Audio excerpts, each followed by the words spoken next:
one of the pleasures of working on the audiobook has been to do things that I don't get to do in the show. Also play people, obviously play everybody. I feel at this point, I was saying to Rafe, our showrunner, I feel at this point of the read, which we're sort of, I'm in the ways at the moment, that's where I am in the read as we're discussing.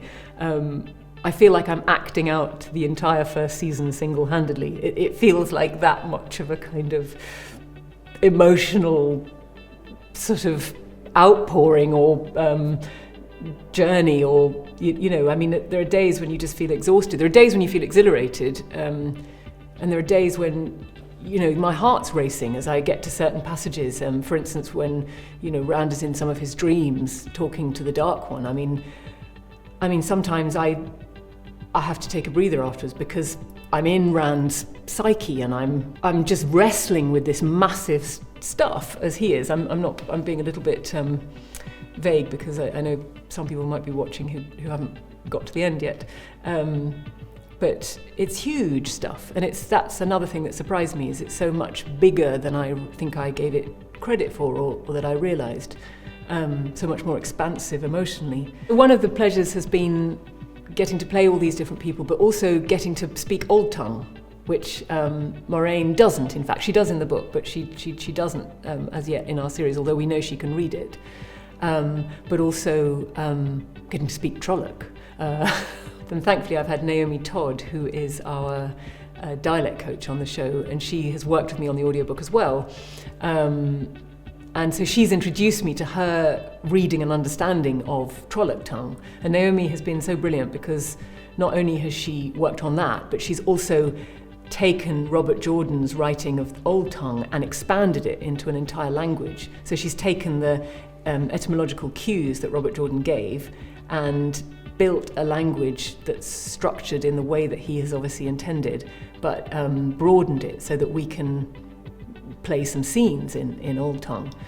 I've had to develop certain sounds because Old Tongue has some sounds that we don't have in modern English, and so does Trolloc tongue.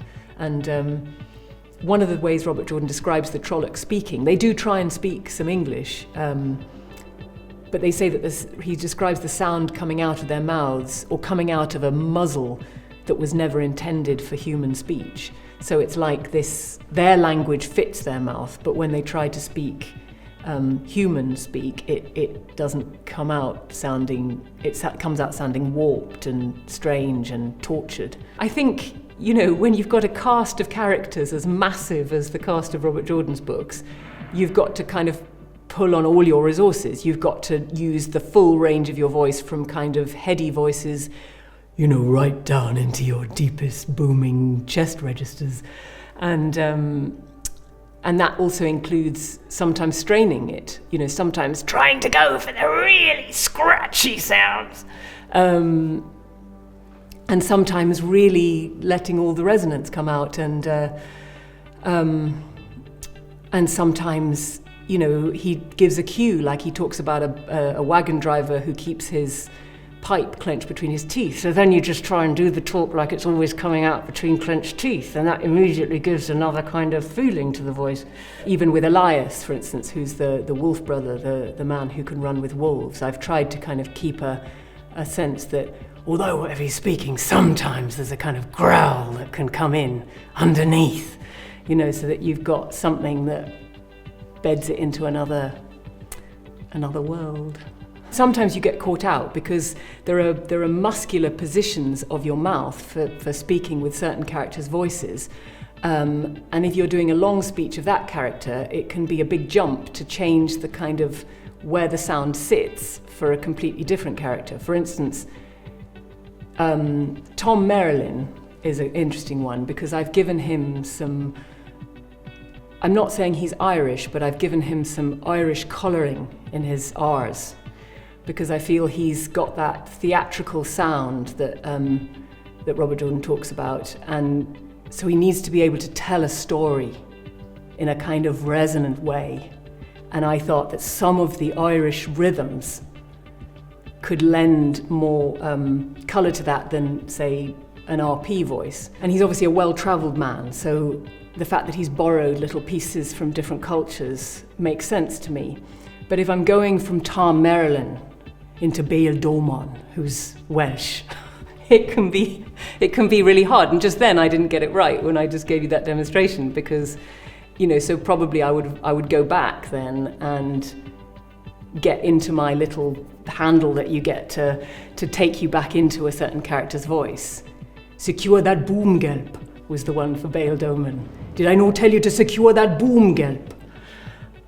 So I would go back into that. I mean, forgive me, I probably sound better in the book than right now. You're getting me to do it all on the wing, but you're just always trying to jump between them. With the boys, it's now become quite natural. So I can go like from Max like ducking and diving into Rand, who's just a bit more earnest, and at this point of the story, to Perrin, who's just a little bit more, lots of things are happening to him, and he's just a bit more, he doesn't feel as confident as the others because he's always been so big, and he's had to always modulate everything for his size. So if Egwene comes in, she's got that wonderful sort of appetite for life that just means that she's feeling everything so strongly all the time, but she's got such commitment to the people she loves and what she sees as the thing that's right to do. And then you've obviously got Nynaeve, who is just more aggressive, I suppose. All her consonants are just harder than Egwene's. Lan he comes from Shinar, he's from this warrior class of people. He would have been a king, so he doesn't really like to speak. He prefers if Moraine speaks for him, but when he speaks, he makes sure that people listen. And then Moraine is, often she says, we have no time. And she has this sort of sound that can sound like bells. And she has a melodious there's something that seems slightly otherworldly in the way she speaks. So that's a little run round the characters of the Wheel of Time.